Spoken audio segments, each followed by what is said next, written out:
Hey everyone, I'm Szafron and this is Kitco News. Don't forget to subscribe to our channel for the latest market insights. Well, this week the Federal Reserve kept interest rates on hold, a decision widely anticipated by the market, currently on track for 3 cuts by 2025. Meanwhile, gold hit a new record high post-Fed meeting, with April futures reaching $2,225 an ounce. Of course, we'll find out more about why investors and central banks are picking up more gold. And adding to the global financial narrative, the Swiss National Bank cut rates slightly, while the European Central Bank signaled that a rate cut could come as quick as June. And to help us understand why all of this matters, we have Chris Gaffney, president of world markets at EverBank, with us today. Chris, thanks for coming on the show. Thanks for having me. Now, as I alluded to, there's lots to get to. Let's start with the Fed, though, talking a little bit about the economy. Now, obviously, the Federal Reserve signaling rate cuts, despite not fully taming inflation, currently staying at 5.25%, 5.5%. It didn't really seem to surprise anyone here. I'm curious, though, are we at risk of entering a cycle of financial instability if we continue with these rates for a long time? Yeah, I mean, the Fed is very willing to let inflation run hotter, according to Chairman Powell's comments during the presser. And by letting inflation run hotter, you do risk, having an economy kind of overheat, if you will. And, if they keep rates higher for longer because that inflation is high, borrowing costs obviously can have a big impact on both consumers and corporations. And we've got a lot of debt outstanding, obviously, with the reaction to the pandemic. So the amount of debt out there and debt service is really going to start having a negative impact on both corporations and consumers. So I do think the risk is that they keep rates too high too long because of that high inflation. Yeah, it's interesting. I mean, you have a good perspective of this, obviously, being at EverBank. We hear about this data that the Feds keep looking towards. Is it a little out of date? Is it a little out of touch? I mean, are the people, the consumers, the real people like you and I mean, people are hurting out there. Yeah, and the Fed says they're data dependent, but, it's a question now on what data they're going to be pointing to, because, the past 2 inflation reports have been, above what they should be. So, but Powell said that's not a reason to not cut rates. In fact, I think they've changed. They've shifted a little more dovish in that. They're now looking for a reason, a real reason to keep them from cutting rates, instead of looking for data that tells them it's time to cut rates. So, I think that the next rate cut is the market would like to see it in June. I'm not so sure we're going to get it in June if inflation stays high. Interesting. I mean, they're trying to price in 3. It seems they've taken 1 off the table for next year. Yesterday, or when we heard about this presser and Fed Chairman Powell talked, of course, I'm curious, what was your reaction? The S&P launched into one of its highest jumps in history. Yeah, and the data, I don't think the data was as dovish as the markets. Now, Powell's comments certainly was dovish, but they didn't change rates. And in fact, they, like you suggested, they took one of the rate cuts off the table for 2025. So markets really looked at the 3 rate cuts that are still on the table, and that's what propelled the equity markets and even gold to the highs overnight. We've seen a pullback today. I think a little reality and people realizing that interest rates may stay higher for longer. But the reason for such big moves in the equity markets and gold still remain. I mean, the U.S. economy is strong, and it remains strong. In fact, today's leading indicators went positive. So, I think with a strong U.S. economy, equity markets are going to continue to rally. And I think with the geopolitical tensions and political uncertainties, that's what's driving the price of gold, and they remain. Yeah, absolutely. I mean, we'll get into gold for a quick second here. But before we talk about that, I'm curious, if the Fed does obviously cut rates, which it's going to, Could this lead to an increased asset prices without real economic growth? I mean, could we see a similar scenario here like the dot-com bubble or maybe 2008 again? Well, yeah, as interest rates come down, there's no plan to go to negative or zero like they did before, but still, it juices the economy. An interest rate cut will juice the economy. It makes borrowing costs cheaper, and it's gonna really propel equity markets. You could see it push equity markets after the actual cut comes in. I mean, right now, a lot of this movement is due to people predicting that the interest rates are going to start being cut. So as soon as that first cut actually occurs, I think you get a nice tick higher. Yeah, interesting. I mean, what's it going to do on the other side? What's it going to do for gold? I mean, gold, as we mentioned off the top, futures here in April hitting $2,225 for the first time. Silver prices on a nice upward trajectory. I mean, what does this reflect? Is it a lack of confidence in the global financial system? Central banks keep buying. What are we seeing here, Chris?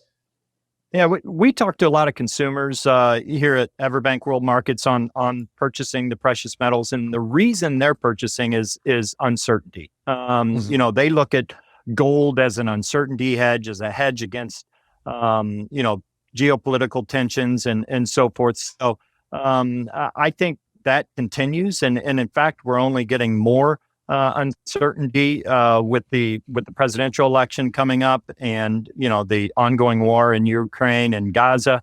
So there's a lot of questions about the global economy, and geopolitical tensions remain, and I think that just continues to really put a floor under gold prices. Whether or not interest rates come down, I think we've got a hard floor under gold because of that uncertainty. That's why individuals are buying the physical metal.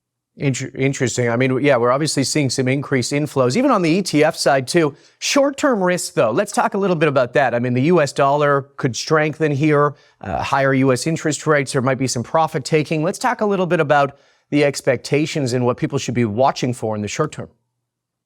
Yeah, short term, there's going to be more volatility. Obviously, when you new records, short term, we see profit taking, as you mentioned. A big risk is the dollar, and the dollar is still the safe haven currency. So, and interest rates are relatively higher. You've got, the Swiss bank lowered interest rates.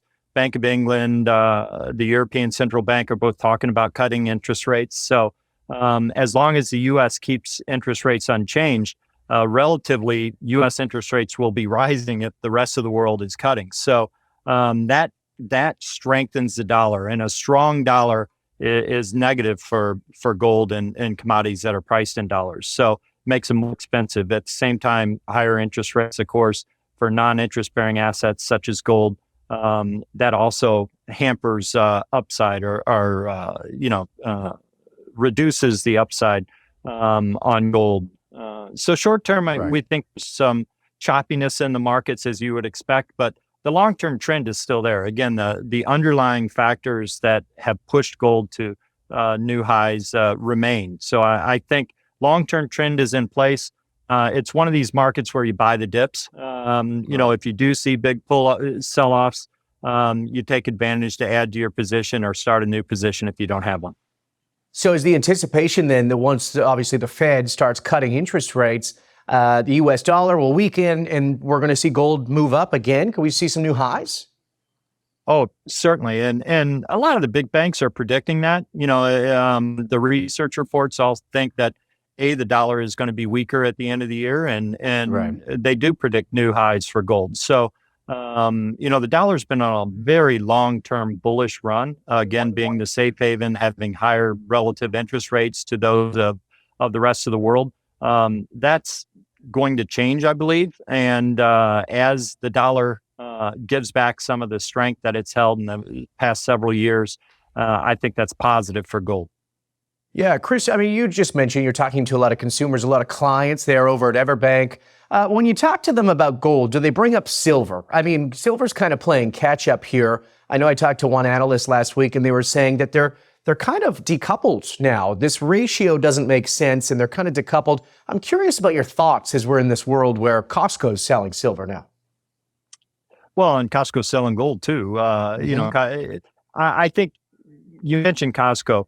That just shows you the demand that's out there on the retail level. Right. When you have them selling the amount of gold and silver that they have, I think consumers are really desperate to find ways to buy, physical metals from trusted sources. So, but back to your question on silver, yeah, it's in catch-up mode. I think it's relatively undervalued to gold. One of the reasons is because, there's risk of a global recession, and silver has more industrial uses, so it would lag gold. Gold is seen more as a safe haven, more conservative play than silver. So silver typically is more volatile. I think, it started to catch up here. We've seen silver to have a good year so far, and hit the yearly high last night, I think. So I think silver has more upside potential than gold, probably, but it's usually individuals that buy silver are buying it for catastrophe insurance, if you will. They want to have something that they can go barter with, especially on the physical silver side. Whereas gold, it's tough to go exchange 1 ounce of gold for groceries, whereas silver you can. So, catastrophe wise, silver is the choice for consumers typically. Interesting. Obviously, the price action there too, hitting an all-time high for about 11 months. So we'll continue to watch for that. I'm curious. We just talked a little bit about the S&P rally. We've seen all-time highs in Bitcoin. We've seen it in gold, silver on a run. It seems like we're in this everything rally. So I'm curious, are investors getting complacent about risk? What are the dangers here of overexposure seemingly in this market? Yeah. Interest rate expectations have driven this everything, rally. Right. With investors looking for interest rate cuts, believing that is going to prop up the economies. It's going to help all asset prices, except for treasuries, of course, as they cut interest rates. But I think that there is some complacency out there when you have all-time highs on the equity markets.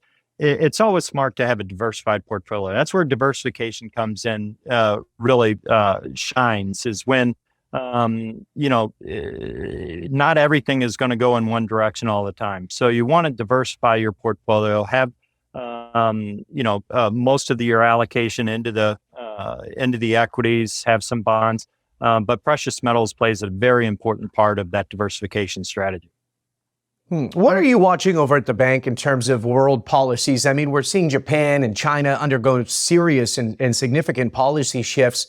I'm curious, when you look at the economies overseas and you see what Switzerland did with their interest rates, how do you think the U.S. is doing, and where are we at globally? Yeah, we're the leading economy in the globe, and I personally think Chairman Powell and the Fed's done a great job. They've kind of pushed us towards a soft landing, it looks like, and I think they've done a good job. They were a little late, with their interest rate increases, and probably too aggressive, but I think they've done a great job. As far as Japan, they finally came out of negative interest rates. Their economy is starting to heat back up, which is good for the global economy. It's good to have a healthy Japanese economy. China is of course the really the largest economy when except for the U.S. And so where the Chinese economy goes really has a major impact on global policies and economics. And they are looking to maybe stimulate their economy again. They've gone through some tough times and still have some property values that are inflated. They're a little bit ahead of us, if you will, in the economic cycle, but they're looking to stimulate again, and hopefully they get back on track. That's what it's going to take to really get some global growth again. Yeah, I'm curious. You got some interesting insight into this. We seem to be hearing this two-path, people that have a lot more in their savings accounts than they did even a couple of years ago. And then on the other side, rising credit card delinquencies, auto loan defaults. Is this an early indicator for something about to come? I mean, are we able to actually take on these defaults if this happens? Yeah, and commercial real estate, the office Yeah. defaults, all that debt that's coming due. Um, Global amount of debt is record levels. And again, there's good debt, bad debt.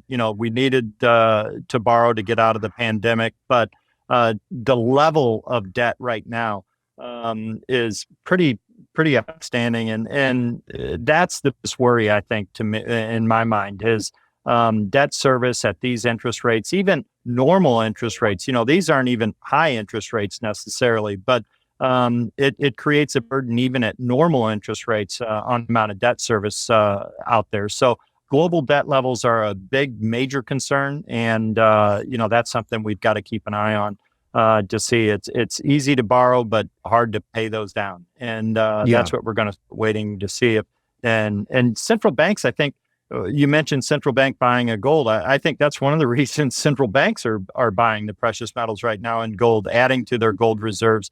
Those that can, because they understand and realize that they need a hard asset in their portfolio. They need something that's going to maintain value when these fiat currencies and the amount of debt that's backing them, all the IOUs come due. You want to have some of that hard asset. Right. You talked a little bit about this liquidity injection that we had take place too, and it's no different in the banking sector. There's obviously been some strange there. Should the recent problems with liquidity in the banking sector be a wake-up call for a more comprehensive review here? What are your thoughts? Yeah, I think there's sectors of the banking. Some banks are going to get in trouble where they've not really managed their liabilities and assets properly. They've especially those that are overweight in commercial loans to office buildings or other types of commercial properties. But in general, the banking sector is liquid. We've got we will continue to see some regional banks, some smaller banks maybe that are overloaded with commercial loans have some trouble. But in general, there's typically going to be buyers for those banks, and so they will be bought by healthier banks. And in general, I think the banking sector is overall pretty healthy. We're one of the most regulated sectors, and I don't know that we need more regulation or a review. I think we're pretty good as we are. Good. So history is not going to repeat itself here. If you're talking about debt and the problems with the banking sector from the debts, no, I think the reserve requirements, the new requirements that were put in place, really protect us from seeing another. You can never say never, but I think we're in a much better position now than we were in the past. Good. I enjoy hearing that. Chris Gaffney joining us from EverBank. Hey, Chris, thanks for coming on, and thanks for breaking this all down for our viewers and me. You bet. Enjoyed it. Thank you, sir. Appreciate your time.